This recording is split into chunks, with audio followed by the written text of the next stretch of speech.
नमस्कार. नमस्कार. गाडगिळ फॅमिली तुमचं स्वागत. काल आलात, आज निघताय.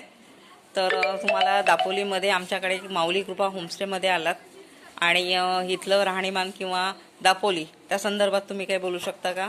हो हो, अवश्य आम्ही बोलू शकतो.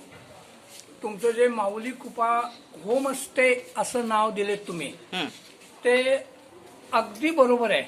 आणि खरोखर होम, फक्त इंग्लिश मध्ये होम म्हणताय, घरासारखी वागणूक आम्हाला मिळाली. काही तुमच्याकडे प्रॉब्लेम आले पण ते पटकन तुम्ही सोडवले, असं बहुतेक वेळा घडत नाही.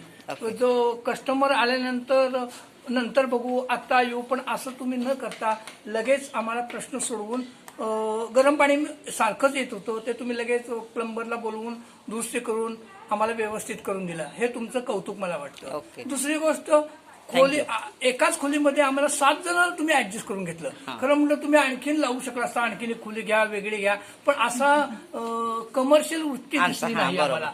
त्यामुळं आम्हाला तो आनंद मिळाला. एसी पण छान चालला. त्यानंतर आणि बाहेर जी तुमची ऐसपैस जागा आहे ना, हे अशी कुठल्याही हॉटेलला मिळणार नाही. ते खऱ्या अर्थानं आम्हाला घर वाटलं. मस्तपैकी आम्ही तिथं खाण्यापिण्याचा एन्जॉय केला. गॅलरीमध्ये आम्हाला खूप छान हवा येत होती. मला तर पश्चिमेचं वारं खूप आवडतं. मी बाहेर झोपण्याचा प्रयत्न केला आणि छान थंडगार वाऱ्यात मी बाहेर झोपलो आणि मला खूप आनंद आला. असाच तुमची प्रगती हो. आणि तुम्ही तर सांगितलं की मी रिटायरमेंट नंतर मी हे बिझनेस चालू केलाय, त्यामुळे तुमच्या बिझनेस वृत्तीचा मला सुद्धा खूप आनंद होतो. असं मराठी माणसानं प्रत्येकाने बिझनेस आणि छान केला पाहिजे आणि आर्थिकदृष्ट्या सुद्धा मोठं झालं पाहिजे. सगळ्यांना मोठं. आणि तुमच्यामुळे लोकांना बिझनेस मिळतो. ते पडळकरांनी जेवण सुद्धा मला छान दिलं, व्यवस्थित दिलं. छान, धन्यवाद. छान इन्स्पायर केलं तुम्ही आम्हाला. आता हे आम्ही सगळं 65-70 मधलं आहे रिटायरमेंट नंतर.